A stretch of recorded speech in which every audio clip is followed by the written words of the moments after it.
Right, fantastic. Hello, everyone. Good afternoon. My name is Ethan Snyder, and I'm our Manager of Collections and Public Programs here on site at the Wharton Esherick Museum. And we are going to be in conversation today with our Director of Building Preservation, Andrew Gustine. So, Andy, I am going to get my screen shared, and I think that we can get the conversation going. Sounds good. All right. So, everyone can see my screen, all right? All right, fantastic.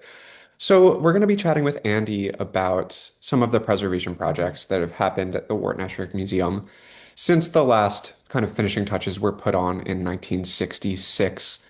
But before we get going, Andy and I wanted to present this curve, which is brought to us by the courtesy of Greg Landry, who's a furniture conservator at the Winterthur Museum.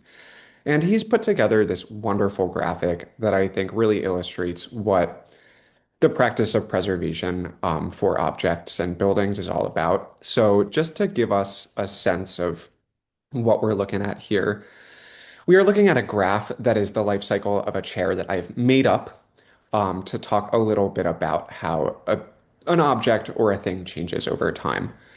So, we have an x-axis here of time, a y-axis of energy, and we're gonna be focusing today on this energy of preservation over here.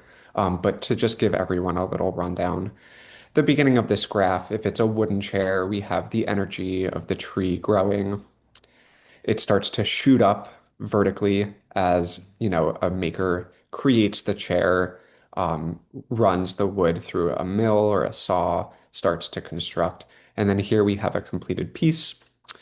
And then things maybe start to trend downwards as, we use and store things, maybe misuse them over time. And then here's our critical point where something breaks and we have to decide what to do over it. And that's where Andy's going to come in.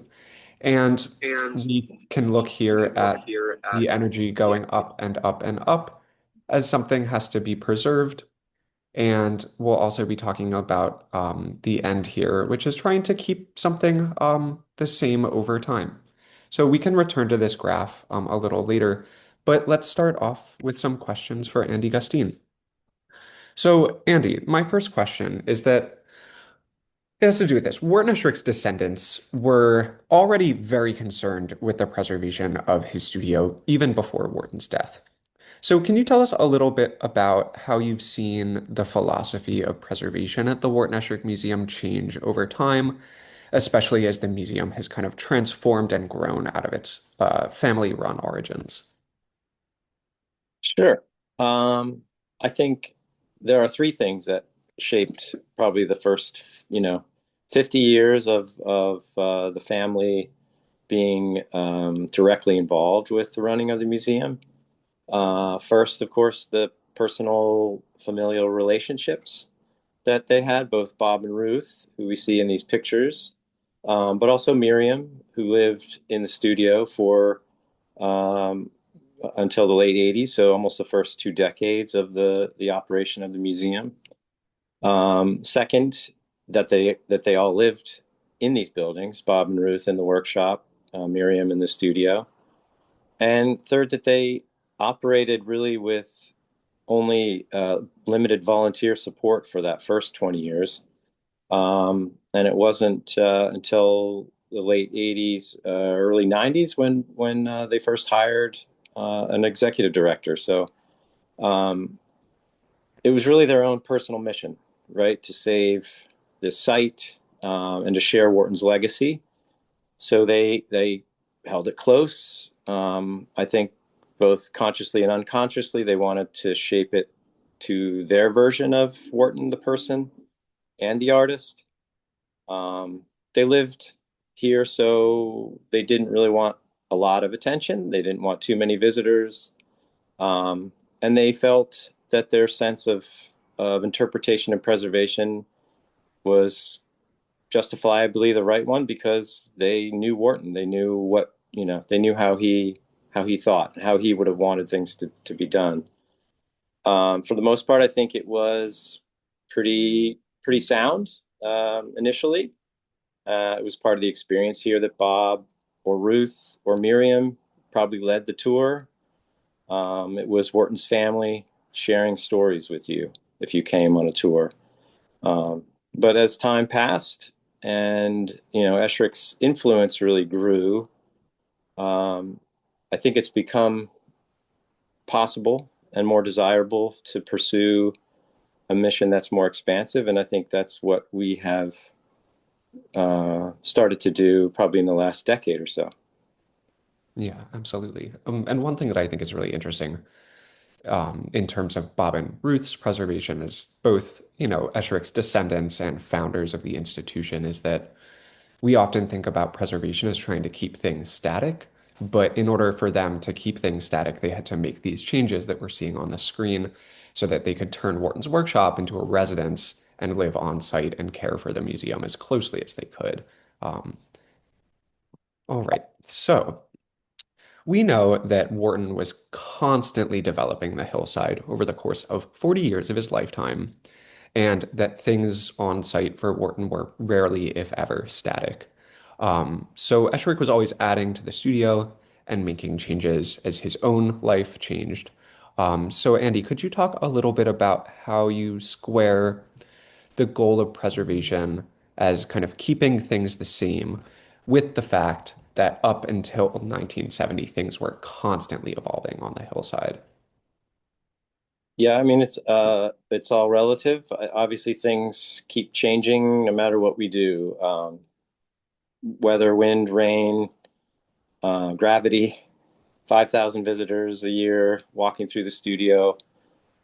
Esherick, what I love about Esherick is I think he embraced change. He mimicked it. He's designed for it, for the effects of weathering and sagging and human touch. It's there's not a lot of preciousness to his architecture or even his art. It's one of the reasons I think things seem to have changed so little um, since they were constructed or created. And he chose naturally durable materials like wood and stone here in the images that, for the most part, they stand up well to weathering. They very slowly are sculpted by nature themselves, and although they change over time, it's not so perceptible. Generally, we just continue to do what he did in terms of preservation. If a window needs to be painted, we paint it.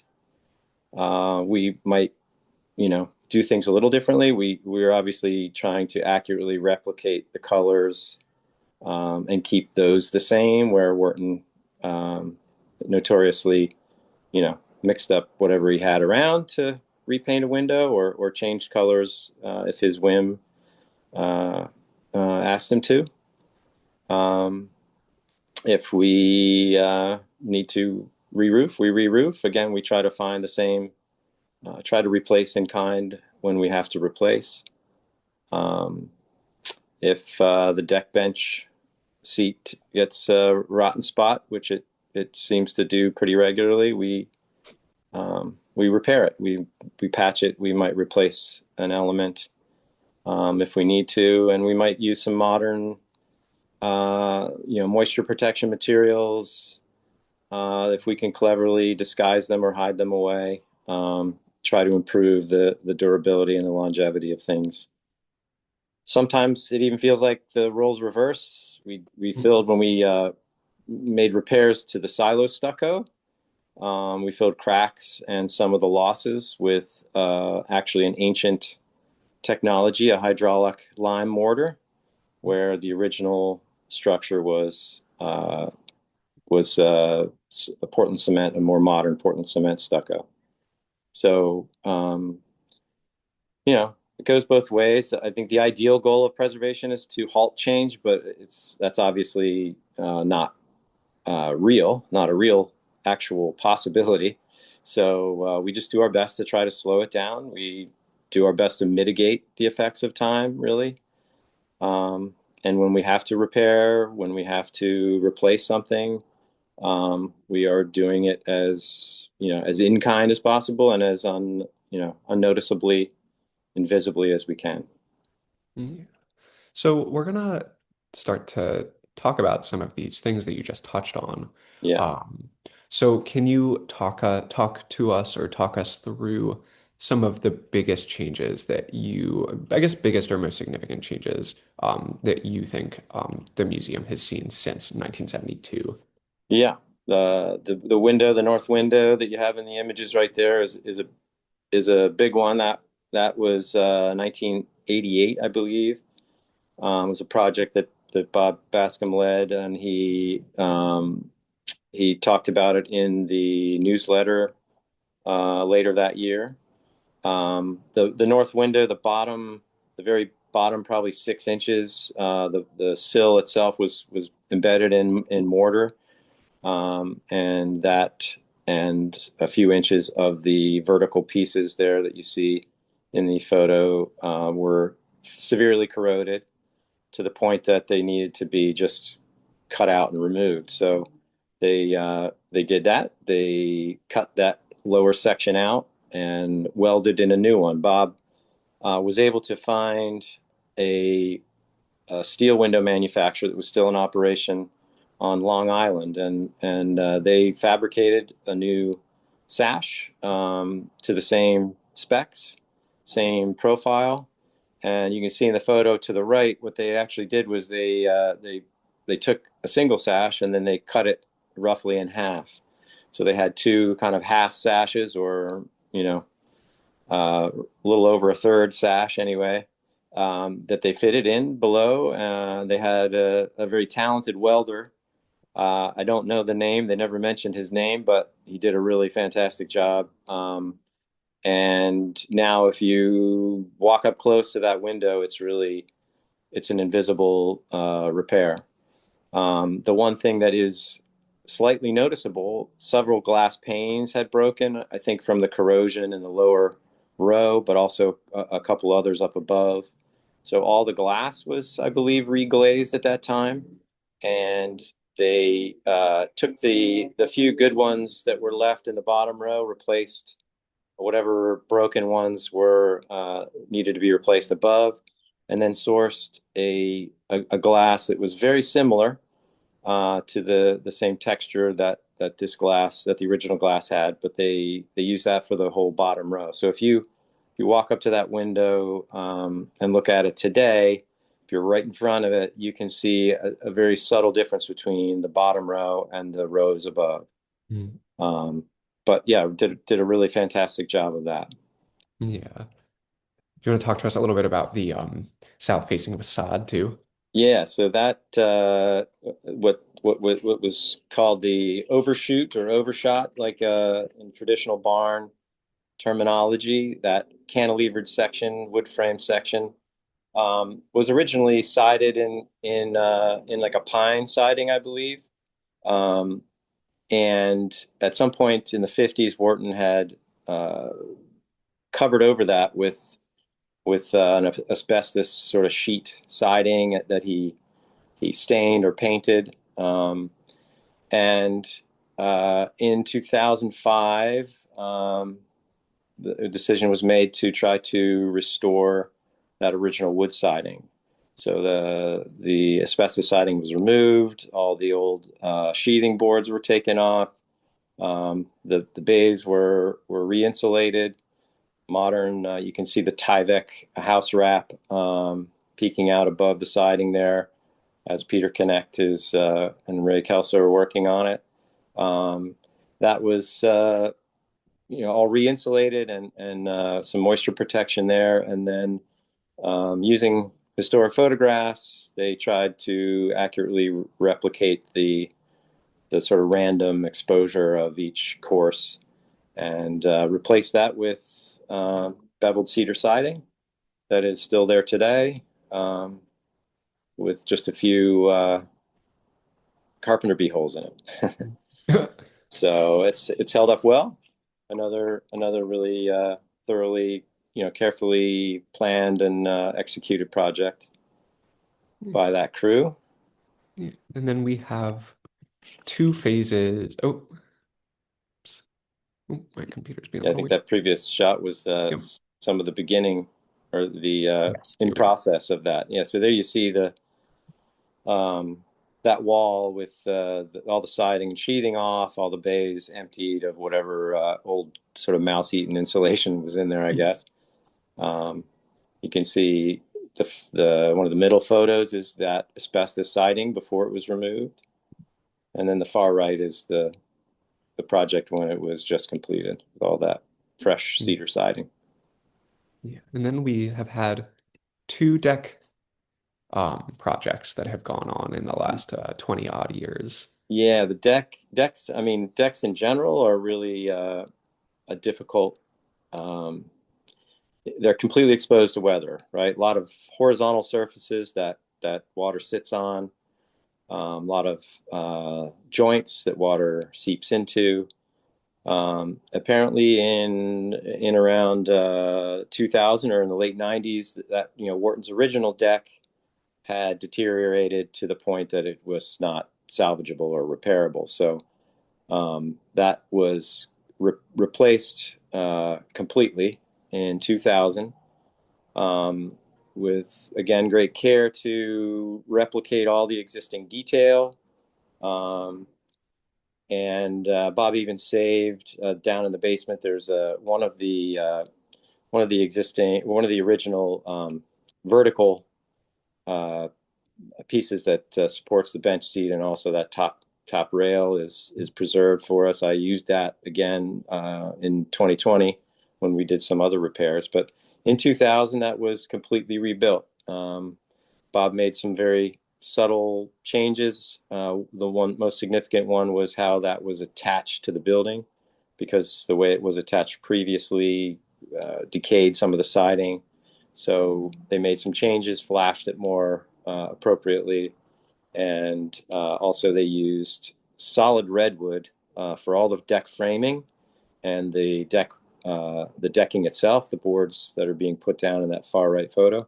So it's a super durable choice of materials there. The deck bench and seat and top railing are all out of Western red cedar. Um, and those I've replaced one of the deck boards, but in 2020 we did a pretty extensive restoration of the bench seat and And top do you want to rail. talk a little bit about some of the choices that you made around this in terms of different materials and maybe introducing modern materials? Because you just Yeah. teased that out a little bit earlier. Yes. Yeah. For the most part, we used Western red cedar, the same wood species.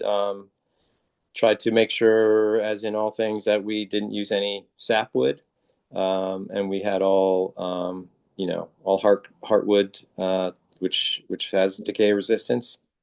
We had to replace one of the vertical pieces. That sort of I don't know if you have a pointer that you can Yeah. point to that, Ethan, but yeah, those that the sort of bench seat assembly there is, which we'll see in one of the later photos, is kind of a sandwich of some 2x4 material and a vertical 2x6. So we did replace one of the 2x6s. I used sapele mahogany for that, just a little bit more harder, denser, more durable material. But the biggest thing we did was kind of trade up for Bob had used asphalt saturated felt on the horizontal parts of that seat where the deck boards sit on it. It's a sandwich of material, and it also the deck boards are also on top of it, so you have a lot of like tight spaces that retain moisture. We used more of a ice and water shield, a peel and stick, self sort of sealing. The fasteners that might penetrate that will still be sealed. Um, and rather than rely on the adhesive connection as that turned up the vertical piece, I let in a little sort of copper counter flashing. All that was pretty much completely covered up by the deck board. So the only way you can see that is when you come down the stairs. There is one end that sort of faces the stairs where you can see a little peak of the copper. But So we're hoping that doesn't need as much work in another 15 years, 20 years. So, um, and again, the goal is always to make it look like we were never there. So that's, I think we achieved it on that one. Yeah. And then we, in our follow-up email to this talk, will share Andy's talk from last year about, maybe it was 2 years ago now, about the Silo project, which has been a huge feather in the studio's cap recently. But without getting into the weeds too much, do you want to just touch on some of the changes that the studio saw with this project over the last couple of years, with the 1966 Silo? Yeah, I mean, the silo is, again, we could launch into a whole program just about this, but Yeah. um, it suffers from some settling as well as weather related issues. There are a lot of cracks, some of them larger, some of them smaller. We endeavored to fill the big losses that you can see Andrew Fearon troweling in some mortar there to fill that loss above the little shelter over the kitchen door. And he also filled any of the significant cracks, horizontal cracks mostly, around the surface of the silo.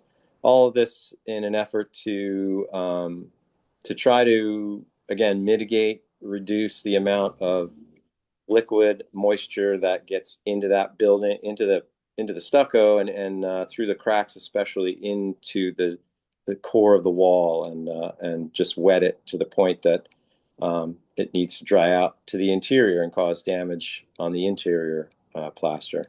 We did some work on the flashing.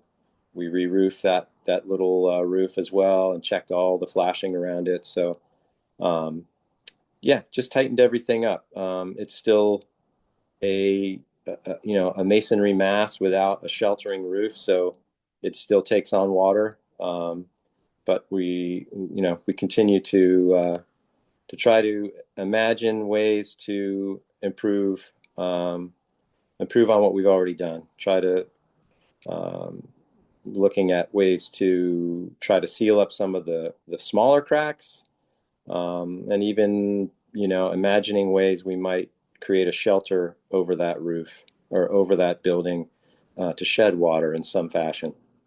Yeah, and we'll see some photos of the roof a little later on. So Andy, do you want to talk a little bit about what it's like to source materials for the studio? Yeah, yeah, it's a fun part of the job actually. We have I think this has always been a concern, and so during the Bascom era that materials were collected, Bob was able to find some of this corrugated glass um, that is saved in the garage should we have some breakage at some point.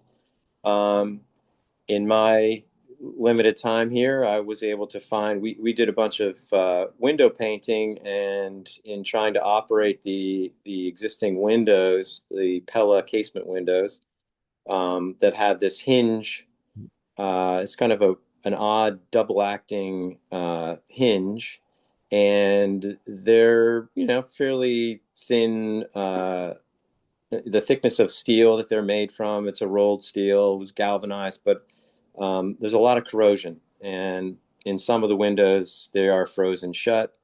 Um, so I imagine we are going to need to replace some of those. I was able to randomly find someone online who had was removing old Pella windows and posted them on some sort of a window site that if anybody wanted the windows. So I contacted him, and he ended up sending me a box of salvaged hardware. So we have, I think, 6 pair of hinges uh, at our disposal if we need them in the future, as well as some other bits and pieces. Uh, Yeah. And let's talk a little bit about the roof because Andy and I learned in the process of putting this talk together a little bit about asphalt shingle roofs yeah, in that for a long time, up until the 1950s or 60s, green and red were two standard colors for shingle asphalt roofing because those were the natural colors that people were finding in slate that they were using to create this material. So, do you want to talk a little bit about what it's like to try to source Wharton Esherick's tile red roof? Yeah, it was a little bit of a surprise for me. I mean, um, trying to replace in kind a three-tab asphalt shingle roof is not something I've ever been asked to do. It's kind of, sort of amusing because it's really an almost obsolete uh, roofing material. Most people, when they reshingle, are using an architectural shingle that's just got more layers. It's more durable. So this is really the cheapest roofing you can buy right now. Um, Partly for that reason, I think the manufacturers are offering fewer and fewer color choices, and we were actually lucky to get the last stock on hand in the area of a red three-tab shingle when we re-roofed in 2024. So I'm not sure what we're going to do in probably 2050 when it needs to be redone, but I'm guessing it'll be someone else's problem. And hopefully, from what I understand, they are still making this in the southeast, where actual ceramic tile roofs are more common. So I think as far as an aesthetic choice, it may still be available. We might have to. I was at the point of looking at the time into how long, how much would it cost to ship. I think it was about 6 or 7 square of shingles up from Texas or somewhere. So, yeah, it might be a little more challenging as time goes on, but um, for now, we were able to find a color that was very close. Yeah. All right, so this gives us an idea of this new roof after this replacement here. And these are some drone shots, and we'll see a couple of these later from our current artist in residence, Jennifer Johnson. Um, but Andy, before we get to those, so I'm saving this question for now. Um, Wharton Esherick was a very talented collaborator, and I tend to think that he was able to realize most of the things that he did through his collaborative abilities, being able to lean on other people's skill sets. How do you consider yourself a collaborator with Wharton, with past staff members? I'm pulling these up. We've seen a number of these throughout the slide talk, which are scans from old Wharton Esherick Museum newsletters. So talk to us about, some of your collaborators over time, some of the primary sources that you work with to try to determine how previous decisions were made and so on and so forth. Yeah. Yeah, it's one of, I think, Wharton's greatest skills was collaborating, and it's one of my favorite things about the work that I do, both, at Esherick's home and studio, but also, out in the field and on other projects. Interacting with old buildings is kind of, I mean, it's how I've learned, um, or I've learned how they retain actually information about the humans that inhabited them. Um, Usually, in my experience, the inhabitants of the past are either completely unknown, or I know some little bits and pieces about them from historical documentation. But what makes working at the Esherick Home and Studio so interesting, uniquely to me, is I know about a lot about the inhabitants. And not only that, I know actually about the people that he collaborated with, and I know something about them. So John Schmidt, Albert Culp, Ed Ray, um, they come up a lot in our archives, and we know a lot about Wharton's decision making, some of the logic that he used. Um, we have oral history transcripts, so I know a lot about Wharton's period, I also, from things like these newsletter articles, I know a lot about the past 50, the 50 years that the Bascoms were were maintaining the place. So it's it's incredibly rich. It's a rare thing in my experience. Um, and yet, even with all that, there are a lot of mysteries that persist. Um, the most pervasive for me uh, is kind of a collaborative thing too. I'm always curious, to look at a piece of sculpture or furniture or or a part of the building. How, what did Wharton's hands actually touch? What was done by him or by John Schmidt or by someone else. Um, I always kind of fantasize about finding some other. We have that great footage of the staircase being reassembled for the World's Fair, I believe it was. I would love to see something like that for some part of the building. The silo going up or the deck being built. Um, yeah, in my own work, I'm always collaborating, and so I can kind of relate to, there are parts that you want to keep for yourself that I want to keep for myself. There are parts that I want to supervise, but I can trust to others, and then there are things that I can sort of defer to those that I trust more than myself to do one thing or another. Um, yeah, it's great. I think Wharton probably had similar categories, and you know, I would love to be able to step back in time and watch something that he, made come to life. Yeah, absolutely. So Andy and I wanted to include some more of these drone shots They're amazing, with right? the primary goal of merely showing just how dynamic a site this is with, the three buildings that we have on our upper campus.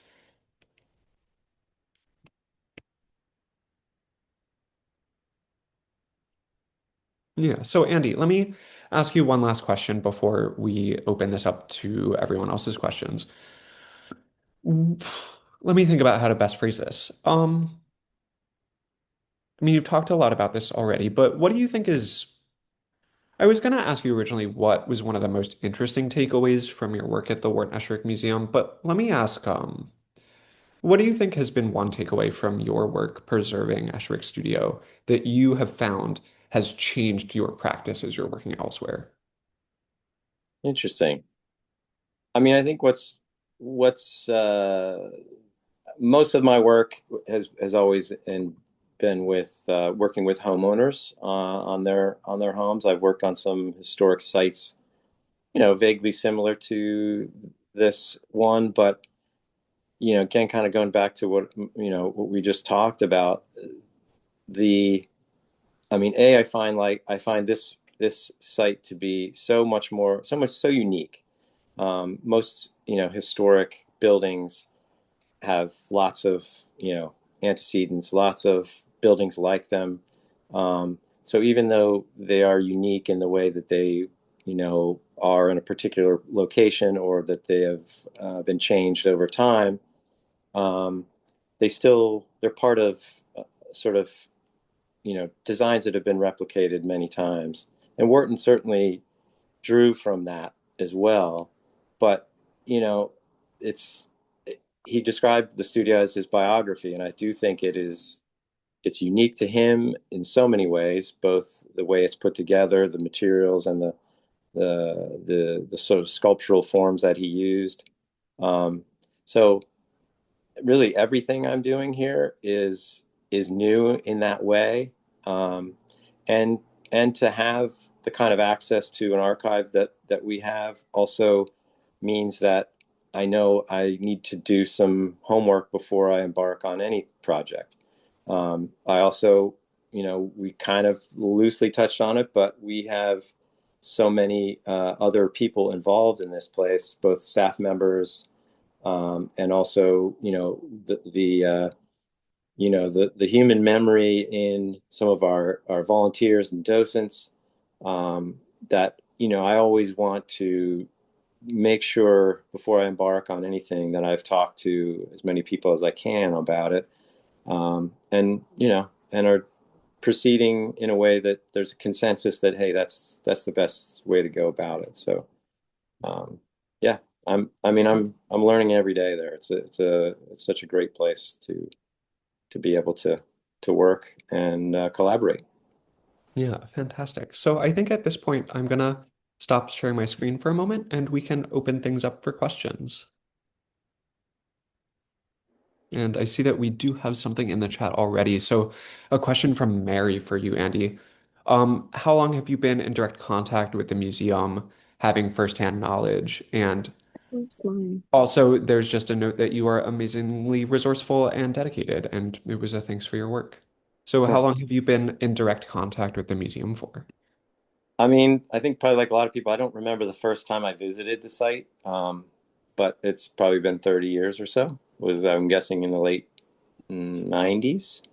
Um, I first met Paul Eisenhower probably in the 20 what 12, 13, 14 period, something like that. Sorry. That was fun. But I have been working on site since 2017. With the first project I did was on the back, the south side of the workshop that faces the terrace, and just did a bunch of window repair and restoration there for Bob Bascom before, while he was still alive. And then soon after that, Julie asked me if I would sort of be the go-to preservation guy, and of course I was overjoyed. So yeah, I think that was roughly 2018 when we were involved in some of the new HVAC system install, and yeah, it's just sort of evolved from there. Yeah. I see Jonathan has a hand, I and have you a can just question. interrupt. Yeah. Thank you, Andrew. Your talk's been great. Thank you so much. Thank you. I noticed in the slide of perhaps the siding replacement, there appeared to be a window to the right that had been covered up by sheathing or something. Hmm. Let's go. Um, I'm not sure I understood that correctly. Is this the photo you're talking about, Yes, Jonathan? the photo on the left, right Yeah. here at the top of the ladder, it Yeah, I see appears what you to. mean. Yeah. Yeah, I didn't know if have you found other like architectural elements that had been defeated over the years, or perhaps some type of, artifact in the walls, or just interesting finds you've had that you did not expect. Um, I am trying to think on the fly. I mean, nothing that jumps to mind. I mean, that's probably, but aside from roofing repair or replacement, um, that's probably one of the rare times that an interior wall has been exposed in that fashion. So, um, yeah, I don't have a great anecdote to share. Um, but actually, you pointing out that does look like, hey, he probably had a fourth window in there at some point, and either that was, decided right off the bat that he didn't want the fourth, or maybe at some point changed his mind. I see we have a hand raised. Hello. Yeah. Ask your question, please. Uh, well, it was more of a comment, I guess. Um, I was one of the founding members of the museum, and my first encounter there goes back to when Miriam Phillips was the tour guide. But anyway, I just wanted to say that I was really glad that you mentioned Bob's involvement, Andrew, because in the early newsletters, and you did show some pages from the newsletter, I that was one of the things I really enjoyed was Bob um, reporting on the smallest improvement or change that they made. Every newsletter, it just seemed he was really proud of that aspect of his involvement because he was an architect. So I was just really glad that you mentioned him, gave him credit for involvement. Good. Yes, I agree. It's another rich resource, that newsletter. We have a binder that has copies of all of them, and yeah, I thumb through it often. Thank you for your comment. Welcome. Oh, by So, the way, I gave all my copies to the archive at Okay, Unipenn's library. oh, that's that's a fantastic. great idea. Yeah. Yeah. All right. So I think that we're starting to run short on time. So I just wanted to get through some of our upcoming events in the interest that anyone has any questions bubbling up in the time that I have to talk about these. So we have some upcoming book club meetings for people who might be interested. On Wednesday, June 3rd, we're going to be talking about the Modern Art Invasion, which covers the 1913 Armory Show. And then on Wharton's birthday, we're going to be celebrating craft with Glenn Adamson's Craft in American History. For our regular virtual audience, we have our next Spotlight Talk in June on the 30th at noon, and it's going to be about an oft overlooked World's Fair that Wharton was involved in, the 1939 Golden Gate Show, or the Golden Gate Expo in San Francisco, that was organized by the famed weaver Dorothy Liebes. And then a couple of upcoming programs on and off site that are in person. We have a member exclusive trip to the Calder Gardens coming up in June, which will be another really wonderful opportunity to talk about two purpose-built spaces for sculpture. For our summer solstice event, we are doing a celebration of Wharton's musical creations on the 21st with a day of open house tours. And then we have Wharton's 139th birthday coming up, and we'll be celebrating that on July 11th alongside the studio's centennial birthday. So I'm going to stop sharing my screen, and if anyone has any last minute questions for Andy, now is your chance. But if not, we are always accessible via email. I have a question, Andy. We were wondering why Wharton was using obscure glass in the north-facing window as opposed to clear glass. Or Ethan, do you have any idea why he was using obscure glass versus clear? Yeah. Andy, do you want to go first on that one? Sure. I mean, I don't know of any, documented statement by him. I, it's a good question. I mean, I know later on, there's, when we get into the 50s, there were things about there was a road back there, um, as there is now, that he didn't want to hear, didn't want to see. It could have been the case even in the 20s that was something in his way, or something that he just didn't want to look at. His view was really down the other direction, south down into the valley. The other thing I would say is that just now bubbles up into my head is I believe that was that was a window that was salvaged from an industrial building, and so it probably was just the glass that was in that window, and to replace it with clear would have been, something that would have been an undertaking that maybe he just didn't want to do. Yeah, and as I understand it, Mark, there are other artists who prefer to work by diffuse light, like those glazed windows. I see Larissa giving a thumbs up, which is good. So if you look, for example, at the Chaim Gross studio, he was a wood sculptor, kind of maybe a half generation younger than Esherick, in New York City. He has a studio with fully glazed windows as well for that kind of diffuse light. Yeah, so again, we're left wondering exactly why Wharton made those decisions, and it could have been, a conscious choice because of his practice, or it could have been a conscious choice just due to the resources that were available to him at any given time. One other question that seems like we couldn't get it through the chat is were there were termite issues? Do you still have any problems with termites? We don't. I mean, we monitor for them constantly. We have a pest control company that quarterly does a quarterly inspection, and uh, we had to do some treatments down at the farmhouse, in the lower part of the campus recently.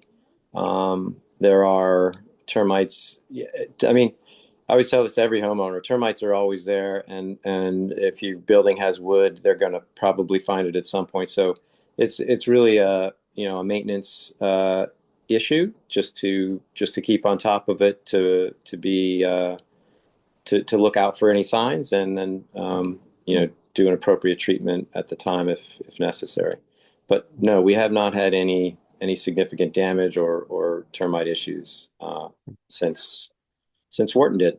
Yeah. Thank you. And Cool. we Thank we you. also have a lot of small bug traps placed Yeah. very carefully around the studio that we are checking on a regular basis because we understand that with reused wood like Wharton was using, there could still be, infestations in there. So it's really a question of just kind of keeping up with our maintenance. Thank you. All right. So we'll follow up in about a day or two with both a recording of this talk and then some follow-up resources that people might enjoy. So we'll link to Andy's talk from a couple years ago where we really dig into the silo for at least a full half an hour. And we'll link out to some blog posts and to maybe some other previous Spotlight talks that relate or touch on some of the stuff that we spoke to this afternoon. Yeah, so Andy, thank you so much for your time today. This was a real pleasure. Thanks, sir, everyone who joined us.